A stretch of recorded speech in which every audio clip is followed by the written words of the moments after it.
सो बच्चों, आज हम चालू करने जा रहे हैं क्लास 10th के साइंस का बहुत इंपॉर्टेंट चैप्टर है, चैप्टर 4। नाम है इसका कार्बन एंड इट्स कंपाउंड, यानी कार्बन और उसके यौगिक के बारे में। तो ये चैप्टर बहुत इंपॉर्टेंट है आपके, चाहे एग्जाम के पॉइंट ऑफ व्यू से बात करो आप, चाहे आप बात करो अगर आगे चल के कोई स्टूडेंट ऐसा जो साइंस लेगा, केमिस्ट्री खास करके, तो उसके लिए बहुत इंपॉर्टेंट चैप्टर है। ऑर्गेनिक केमिस्ट्री आपकी पूरी इसी के बेस है। तो इस चैप्टर में कई ऐसे टॉपिक्स आएंगे इसमें आपको लगेगा कि चलो ऐसा करते हैं, इसको रट लेते हैं या स्किप कर देते हैं। तो गलती से हर काम स्किप कर देना, बट इस चैप्टर को आप स्किप नहीं करोगे, ठीक है। और हम इस चैप्टर में खास करके बात करेंगे कि हम रटे नहीं, हर चीज़ को समझे डीप, ठीक है। और क्योंकि ये चैप्टर काफ़ी इंपॉर्टेंट है, जैसे मैंने आपको बताया, तो हम at the end of the video या चैप्टर के एंड में हम ट्राई करेंगे इस चैप्टर के कुछ इंपॉर्टेंट क्वेश्चन के बारे में, ठीक है। तो चलिए शुरू करते हैं बिना टाइम वेस्ट करते हुए इस चैप्टर को। तो सबसे पहले इस चैप्टर का जो टॉपिक होगा आपका वो होगा आखिर, क्योंकि चैप्टर ही कार्बन के बारे में है, तो पहला टॉपिक ही हमारे इसी के बारे में है कि आखिर भाई अक्यूरेंस ऑफ कार्बन, कि आखिर कार्बन की उत्पत्ति कहाँ से होती है, कार्बन की प्राप्ति कहाँ से होती है। ये चैप्टर कार्बन के बारे में है, तो समझना है हमें आखिर कार्बन, जो देखो कार्बन बहुत खास है दुनिया में। एक एग्जैक्टली नहीं याद, बट कहते हैं कि जो एक रफली एक डाटा है हमारे पास, तो कहते हैं लगभग 3 बिलियन या मिलियन के करीब कोई है कि कार्बन इतने कंपाउंड में, इतने एलिमेंट के अंदर कार्बन है, समझ सकते हो। क्योंकि अगर कार्बन मतलब एक ऐसा एलिमेंट है जो दुनिया में सबसे ज़्यादा पाया है। अब हर जगह कार्बन पाया जाता है, तो कहीं ना कहीं इसके अंदर कुछ खास बात तो होगी। आखिर पहले हम इसमें से कुछ देख लेते हैं कि ये कार्बन आखिर पाया कहाँ जाता है। तो कार्बन कहाँ पाया जाता है, तो पहली बात तो है भाई, कार्बन जो पाया जाता है हमारे एटमॉस्फेयर में। क्या वातावरण में कार्बन पाया जाता है? मैं आप लोगों से पूछता हूँ, बताइए। सही बात है, बहुत से आप लोगों ने जवाब दे दिया, हाँ भाई कार्बन तो पाया जाता है एटमॉस्फेयर में, वायुमंडल में पाया जाता है। कैसे पाया जाता है? कार्बन डाइऑक्साइड के फॉर्म में। बहुत बढ़िया, जिसने जवाब दिया उसके लिए 2 लाइन, ठीक है। तो कार्बन भाई सिंपल सी बात है, कार्बन पाया जाता है हमारे एटमॉस्फेयर में कार्बन डाइऑक्साइड के फॉर्म में, और साथ ही साथ कार्बन जो है वो पाया जाता है इनसाइड द अर्थ क्रस्ट, पृथ्वी की भूपर्पटी। हिंदी वालों के लिए मैं वर्ड यूज कर रहा हूँ, देखो हिंदी वालों के लिए पीपीटी यानी ओपन टेक्स्ट का, हाँ मेरे शब्दों को आप अगर देखोगे तो मैं हिंदी इंग्लिश दोनों में बोल रहा हूँ, तो जो हिंदी वाले बच्चे हैं प्लीज वो नोट बना लेना, ठीक है अपना। तो आपको ये ऐसा नहीं है कि ये इंग्लिश के लिए है, हिंदी वालों के लिए, ठीक है। तो कार्बन हमारा कहाँ पाया जाता है, तो कार्बन जो पाया जाता है वो हमारा पाया जाता है एटमॉस्फेयर में कार्बन डाइऑक्साइड के फॉर्म में। कार्बन पाया जाता है भूपर्पटी पे, अर्थ क्रस्ट के अंदर कोयले के फॉर्म में। आप देख लो कोयला कार्बन है, पेट्रोल देख लो कार्बन है भूमि के अंदर, ठीक है। और साथ साथ carbon is present in the fuel, carbon जो है फ्यूल में, ईंधन में। समझना, एक चीज बताता हूं आपको मैं, कार्बन जो है वो फ्यूल का यानी ईंधन का बहुत बड़ा सोर्स है। चाहे कोई सा भी देख लो आप, चाहे वुड देख लो, सोर्स ऑफ फ्यूल, ईंधन का स्रोत है, इसमें भी कार्बन पाया जाता है। कार्बन पाया जाता है हमारे कोयले में, charcoal, Coke, petroleum, natural gas, हाँ प्राकृतिक गैस जो है हमारे पास। और साथ साथ ये जो बायोगैस जो हम बनाते हैं, तो जो गोबर गैस, ये सब में जो मीथेन गैस होती है, CH4 मीथेन जो है, ये सब में कार्बन है। तो कार्बन अपने आप में एक सोर्स ऑफ फ्यूल है, ईंधन का एक बहुत बड़ा स्रोत है, ठीक है, जो इन चीजों में पाया जाता है। कैसे ही साथ कार्बन जो है वो कई कंपाउंड में पाया जाता है। कार्बन कभी कभी तो कार्बन अकेले पाया जाता है, और कभी कभी कार्बन जो है, अधिकतर मैं बात बताऊं, कार्बन कंपाउंड के तौर पे पाया जाता है। अभी आगे हम चल के बात करेंगे इस वीडियो में कि कार्बन के पास एक एबिलिटी है। कार्बन जो इतना वर्सेटाइल है ना, इतना यूनिक है, क्यों है? क्योंकि कार्बन जो है इजिली क्या करता है, कंपाउंड बना लेता है, ठीक है। तो कार्बन अकेले भी पाया जाता है, कभी कभी जो कार्बन है वो हमारा कंपाउंड के तौर पे यौगिक के फॉर्म में पाया जाता है। जैसे कार्बोनेट CO3 कार्बन आ गया, जैसे HCO3 बाइकार्बोनेट, ये मैंने अभी एग्जांपल दिया आपको, मीथेन कार्बन है ना, कार्बन कार्बोनेट के फॉर्म में पाया जाता है। और इतना ही नहीं, कार्बन जो है वो पाया जाता है फ्री स्टेट में भी, यानी स्वतंत्र अवस्था में, मुक्त रूप में भी पाया जाता है कार्बन। कहां पर? जैसे डायमंड हो गया, हीरा, ग्रेफाइट और फ्लोरेंस, ये सारे हमारे क्या है, एलोट्रॉप्स हैं, जिसके बारे में हम इस चैप्टर के एंड में बात करेंगे, ठीक है। ये कार्बन के 3 एलोट्रॉप है, ये 3 ऐसी चीजें जहां पे कार्बन बिल्कुल फ्रीली पाया जाता है। कार्बन की ये फ्री स्टेट्स होते हैं, ग्रेफाइट, डायमंड और बकमिस्टर फ्लोरेंस, C60 से हम कहते हैं, ठीक है। समझ में आ गया। और एक और अगर आप पॉइंट लिख सकते हो कि कार्बन जो है लिविंग ऑर्गेनिज्म में पाया जाता है, जीवित जितने भी सजीव प्राणी हैं, जैसे हम लोग, कार्बन पाया जाता है हमारे अंदर। बताइए आप लोग, बहुत बढ़िया, कार्बन हमारे अंदर पाया जाता है। ऑक्सीजन लिया, क्या रिलीज कर रहे हैं, कार्बन डाइऑक्साइड, कहाँ से आया? हमारे अंदर ही था, तभी तो आया।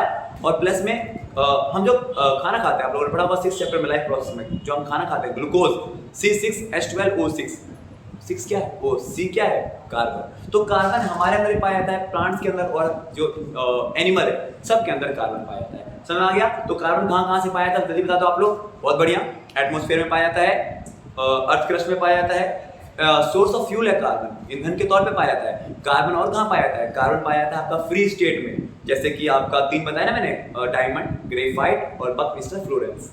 ठीक है, हीरा, ग्रेफाइट और बकमिस्टर फ्लोरेंस, इस बारे में बात करेंगे आपसे। और कार्बन कहाँ पाया जाता है? तो एक और जगह था जहाँ पे आप लोग स्किप कर रहे हो, वो है कंपाउंड के फॉर्म में, यानी कि यौगिक के तौर पे। किसका? जैसे कार्बोनेट CO3, बाइकार्बोनेट CO3, ठीक है, और CH4। तो कार्बन इन सब चीजों में पाया जाता है। ठीक है ना। हमारा अगला जो टॉपिक है वो है बॉन्ड के बारे में। ठीक है, एक बार जरा बॉन्ड के बारे में समझ लेते हैं। ठीक है, तो देखो अब हमारा जो अगला टॉपिक है ऑक्यूरेंस ऑफ कार्बन के बाद, कार्बन की उत्पत्ति के बाद जो अगला टॉपिक आता है हमारा, वो होता है आखिर बॉन्ड के बारे में। तो आखिर मेनली अभी हम बात करेंगे इस चैप्टर में, बस पढ़ना है कोवलेंट बॉन्ड के बारे में। बट क्योंकि इसमें ना आपको पता होना चाहिए कि बॉन्ड क्या होता है, तो बॉन्ड को समझने के लिए मुझे बॉन्ड के टाइप्स पता होने चाहिए। देखो बॉन्ड दो प्रकार के होते हैं, अगर आपको बॉन्ड दो प्रकार के होते हैं, एक होता है आपका आयनिक बॉन्ड और एक होता है आपका कोवैलेंट बॉन्ड।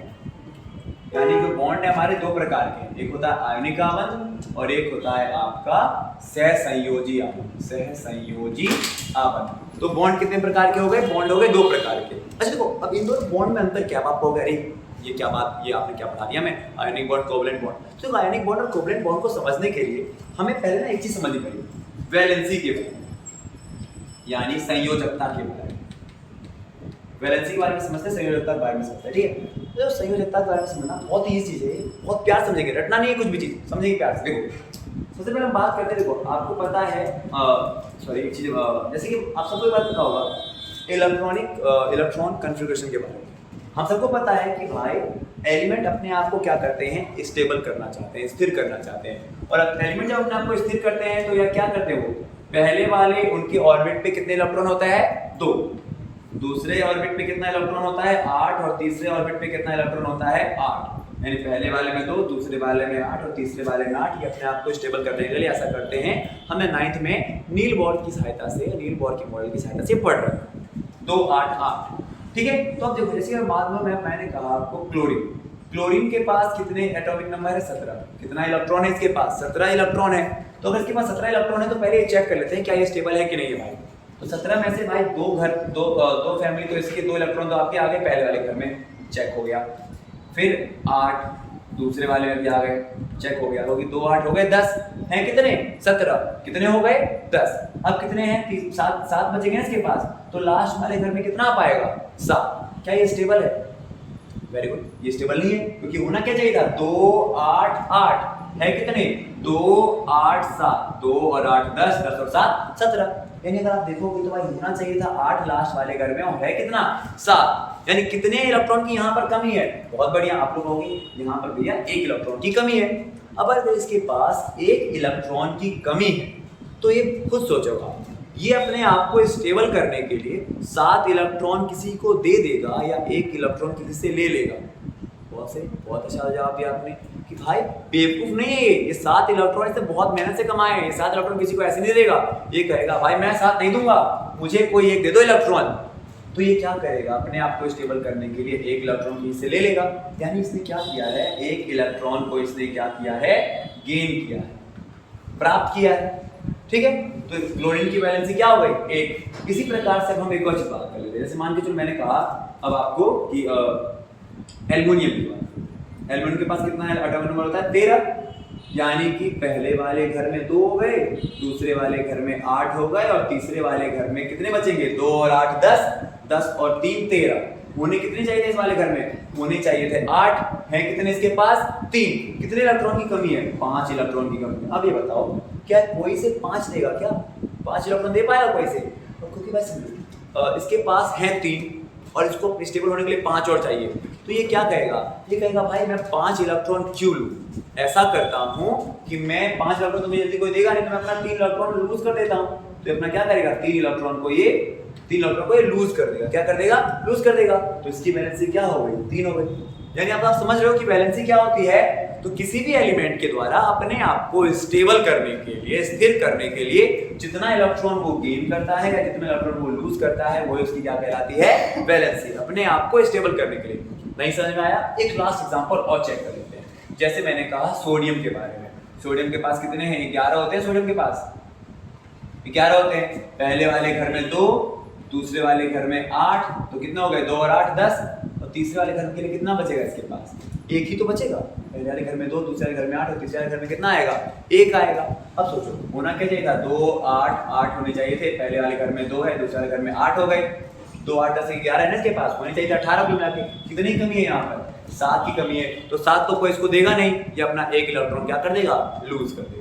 सिवाय अपने आप को स्टेबल करने के लिए, तो एलिमेंट अपने आप को स्टेबल करने के लिए जितना नंबर ऑफ इलेक्ट्रॉन लूज करते हैं या गेन करते हैं वो उनकी क्या कहलाती है? वैलेंसी कहलाती है। तो अब देखो, अब एक चीज, अब मैं आप ये वैलेंसी आप समझ में आ गया। तो वैलेंसी को समझने के बाद जरा एक बार इसको नोट कर लीजिए, ठीक है।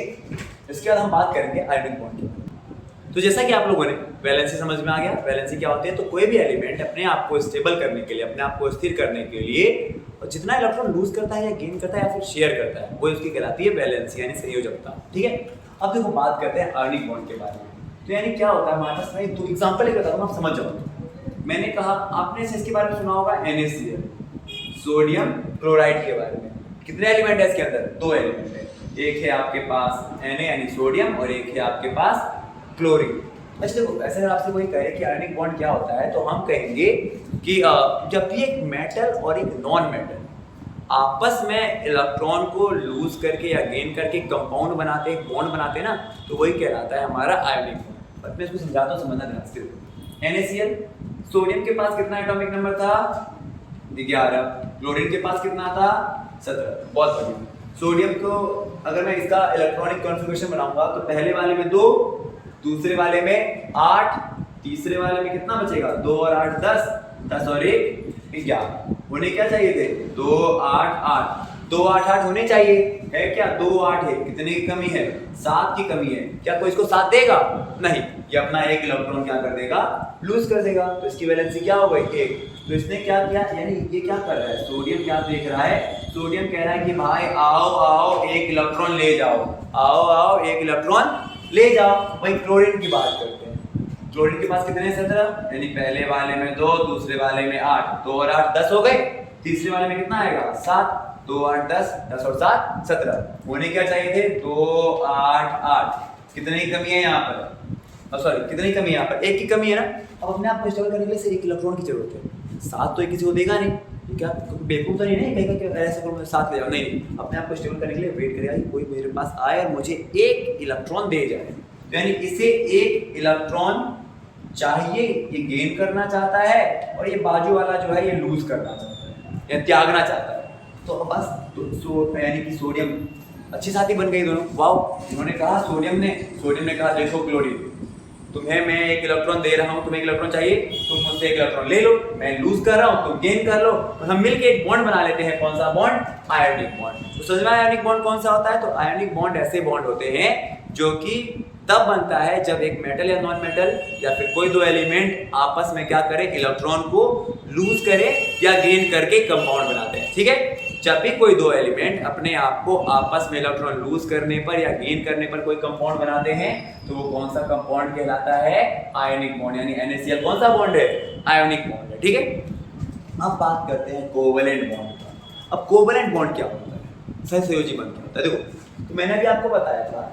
अब भाई कोवैलेंट बॉन्ड वाले क्या होते हैं? तो आयोनिक बॉन्ड तो क्या हो गए कि भाई एक लूज करेगा, दूसरा गेन करेगा, और लूज और गेन करने से जो एक बॉन्ड बनेगा वो आपका कहलाएगा आयोनिक बॉन्ड।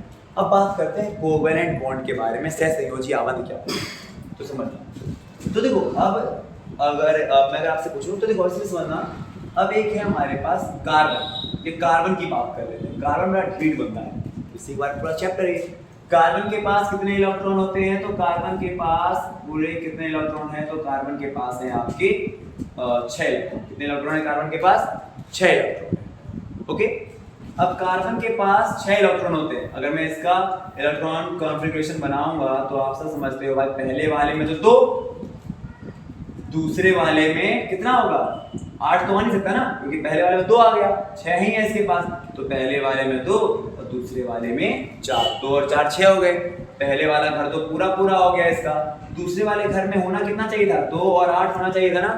कमी कितने की है? 4 की कमी है। अब ये समझो, इसके पास 4 हैं और 4 की कमी भी है। तो अगर आपके पास 5 रुपए और आपको 10 रुपए चाहिए कुल मिलाकर, तो क्या आप ये सोचोगे कि ऐसा कर यार अपने आप को मैं स्टेबल करने के लिए अपना 5 रुपए दे दूं? नहीं, आप सोचोगे यार मेरे पास आधा है, आधा किससे ले लेता हूँ, आधा बड़े मुश्किल से हम कमाए में, क्योंकि मेरे पास आधा है। बाकी दोनों केस में आप देख रहे थे कि भाई 1 चाहिए था, 7 है इसके पास, 7 चाहिए था, 1 है इसके पास, तो आधा नहीं है यहाँ पर इसके मतलब क्या है, 4 चाहिए और 4 है भी इसके पास। तो ये क्या करेगा, कार्बन क्या करेगा, कार्बन कहता है कि देखो भाई मेरे साथ कोई बॉन्ड बनाएगा, संबंध बनाएगा, तो मैं उसे लूज या गेन करने नहीं दूंगा। एक काम करते हैं, शेयर कर लेते हैं। समझाया? तो कार्बन जिस भी कंपाउंड के साथ बॉन्ड बनाता है, जिस भी एलिमेंट के साथ कंपाउंड बनाता है, बॉन्ड बनाता है, तो कैसे बनाता है, वो बनाता है शेयर करके। एग्जाम्पल के तौर पे अगर मैं आपको समझाऊं, आप समझ जाओगे, समझना ध्यान से। देखो जैसे कि यहाँ पर जैसे ही समझना, हम बात करते हैं CH4 की। मैंने आपको बताया था मीथेन की, CH4। देखो मीथेन की बात करें, कार्बन के पास कितने हैं, कार्बन को कितने इलेक्ट्रॉन की आवश्यकता है, 4 इलेक्ट्रॉन की आवश्यकता है। ठीक है, कार्बन क्या करता है, बीच बाजार बैठ गया। कार्बन क्या करेगा, बीच बाजार बैठ जाएगा और अपने चारों साइड 4 इलेक्ट्रॉन रख देगा, कहेगा आओ मुझसे शेयर कर लो आकर के। तो यहां पर 4 हाइड्रोजन आते हैं। अब हाइड्रोजन क्यों आ रहे हैं, तो हाइड्रोजन की रखना ही देख लेते हैं हाइड्रोजन के बारे में। हाइड्रोजन के पास कितने इलेक्ट्रॉन होते हैं, 1। पहले वाले घर में होने कितने चाहिए, 2। इसके पास हैं ही 1, पहले वाले घर में 2 होने चाहिए। तो अब देखो, अब हाइड्रोजन के पास 1 है, अपने आप को स्टेबल करने के लिए एक और की तलाश है इसे। तो हाइड्रोजन क्या करेगा, 4 हाइड्रोजन आएंगे और कहेंगे अरे अरे कार्बन ये कितने इलेक्ट्रॉन चाहिए, तो कहता है भाई मेरे पास 4 हैं, 4 आकर मेरे साथ शेयर कर लो, बन जाएगा एक बॉन्ड, कोवलेंट बॉन्ड बन जाएगा। तो एक हाइड्रोजन आता है और यहाँ अपना इलेक्ट्रॉन लेकर के इसके पास आता है। एक और हाइड्रोजन आता है, वो अपना इलेक्ट्रॉन लेकर यहाँ आ गया। एक और हाइड्रोजन आया, वो अपना इलेक्ट्रॉन यहाँ लेकर आ गया, और सेम एक और हाइड्रोजन आया, वो अपना इलेक्ट्रॉन यहाँ लेकर आ गया। तो देखो क्या अब इस कार्बन के पास पूरे 8 हो गए, 2 2 4 2 6 2 8 हो गए। क्या इन हाइड्रोजन के पास 2 2 हो गए, हो गए ना 2 2। तो अब आप कहोगे इस तरीके से, देखो यहाँ पर इन्होंने क्या लूज किया है, गेन किया नहीं, इन्होंने शेयर कर लिया है मिलकर के। तो ऐसे बॉन्ड जो कि तब बनते हैं जब कोई एलिमेंट कंपाउंड तो बनाता है, पर कब बनाता है, आपस में इलेक्ट्रॉन को शेयर करके, ना कि लूज ना कि गेन करके। तो यहाँ पर उन्होंने क्या किया है, इलेक्ट्रॉन को शेयर किया। तो समझ आ गया आपको आयनिक बॉन्ड कौन से होते हैं, कोवलेंट बॉन्ड कौन से होते हैं। तो आयनिक बॉन्ड ऐसे बॉन्ड होते हैं जो कि तब बनते हैं जब एक इलेक्ट्रॉन को गेन कर रहा हो, दूसरा इलेक्ट्रॉन को लूज कर रहा हो। और कोवलेंट बॉन्ड कब बनते हैं, तो कोवलेंट बॉन्ड तब बनते हैं जब जब क्या हो, एलिमेंट क्या करें, आपस में इलेक्ट्रॉन को शेयर करें। ओके, समझ आया चीज।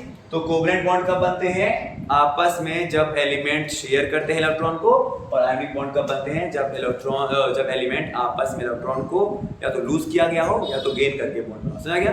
तो लूजिंग और गेन करने से इलेक्ट्रॉन के जो बॉन्ड बनेगा आयनिक बॉन्ड होगा, और जो शेयर करने से एक बॉन्ड बनेगा वो कौन सा होगा, आपका कोवलेंट बॉन्ड। यानी कार्बन कैसा बॉन्ड बनाता है, कार्बन हिट बनता है, कार्बन लूज या गेन नहीं करेगा, कार्बन क्या करेगा, शेयर करेगा। ओके, नाउ बात करते हैं अगले टॉपिक के बारे में।